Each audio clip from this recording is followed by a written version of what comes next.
Starting a welding company, not that expensive. You gotta have a laptop, it can be a Chromebook, you need to be above board, you need to be legal, you need to be insured, you need to be paying taxes, and it's gonna be a nightmare to keep track of that on your phone. You want a laptop. You need a cell phone. Take customer payments on this thing, work with your suppliers, everything. A lot's gonna happen on this thing. You gotta have a cell phone. You're gonna need a welding machine.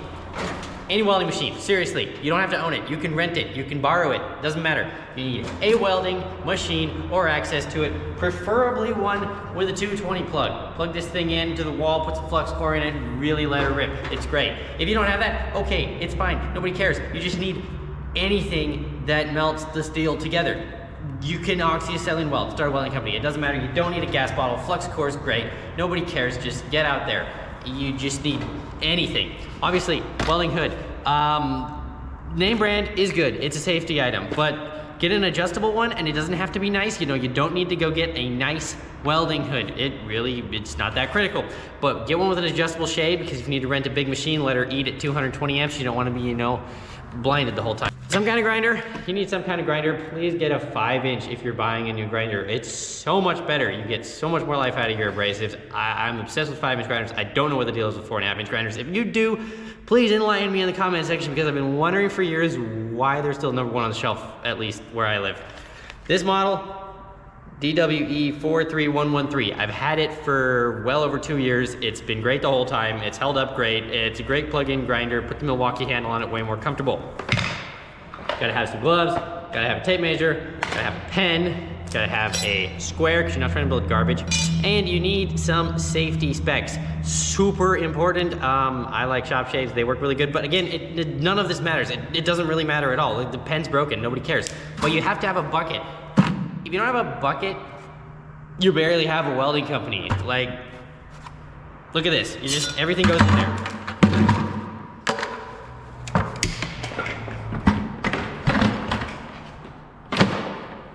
And boom, ready to go on site. You're probably gonna need vehicle of some kind, or access to a vehicle. This can be a 4-door sedan, it can be a Subaru Outback, it can be a minivan. A pickup truck is absolutely awesome. A pickup truck is great. If you have a pickup truck, you're way ahead of the game. And if you have a place to store your tools, you're gonna have to have something. Job box in the back of your truck, lock it up good. Inside the trunk of your car, I'll put a picture of my first workspace on screen, about 200 square feet. I was doing manufacturing, it was tight. I was literally walking on the parts, but it was a legal operating space. I was insured, and everything was above board. And that's really important. You need to be competent, you need to be legal, and you definitely need to be able to take customer payments, write them receipts, taxes, all of that stuff. Super important. It's literally more important than owning the welding machine. You don't even have to own the welding machine. Just line up a bunch of jobs and go rent one. It will work out fine. Also, hearing protection. A lot of guys are kind of wishy-washy on this one. You really need to have some hearing protection. Bonus items. You can start your company without any of this stuff, but when you finish your first job, you want to go buy one of these things pretty much every time if you don't have them. A decent selection of some abrasives, these Rex Cut green wheels, super awesome. Just do some research, find some stuff that's out there. A little variety in your gloves, a couple different flavors of gloves that can be really amazing. Face shield, great safety item for when you're up in a weird space. You can smash this thing against your face, cutting something, and you're just absolutely miserable. You probably want to have this. And then an angle finder. I like a digital one. Angle finders are fantastic. Clamps, a little bit of clampage, variety of clampage, all kinds of clampage. You're not gonna spend a ton of money in this place. You wanna keep it on the budget. You can use Harbor Freight clamps. Nobody cares. You just wanna have some kind of clampage. And if you're on the wire feed, these things are rad. Get into the big ticket bonus items here. Cordless drill, marketplace, used. Nobody cares, but a cordless drill is really great. And because you're gonna be working with metal and you're probably gonna be in weird places, the anti-rotate on these Milwaukees is great, because when it's trying to rip your arm off, really helpful. And decent set of twist drills. You can get by with pretty much anything, but a decent set of twist drills is quite nice. Also, this is a little bit of a luxury item, but a cordless grinder, preferably the same flavor of battery as your drill, not required, but preferably 5-inch. Again, great way to go. And some flappy discs, gets a little variety in your abrasives. That's the basics, guys. In my opinion, that's what you have to start. We're not talking about setting up a shop here. We're not talking about doing every kind of job. We're not talking about taking out $1 million loan. We're talking maybe $1,000, $2,000, $3,000 in stuff, depending on how you play your cards, what you get used. Not a big budget operation. You can get out there and do this. It will be very hard, not complicated, not easy.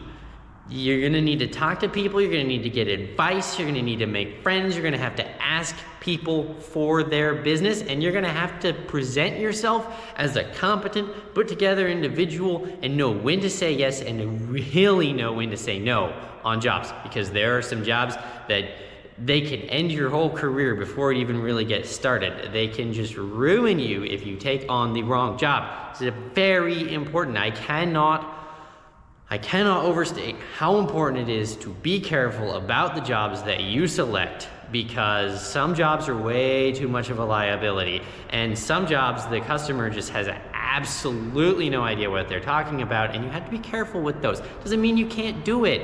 You can do pretty much anything if you're careful and you try really hard. However, be very conscientious about the jobs that you accept in the beginning, especially if you don't have the tools for it or you don't know how to do it, because doing a bad job and delivering a bad product is worse than no job.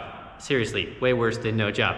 Struggling is fine. Working really hard is fine. Asking questions is fine. Delivering a bad or unsafe product to an end user is not fine. Have a great day, and if you decide to take the leap, I wish you the best of luck. It's not that complicated, but it's not that easy.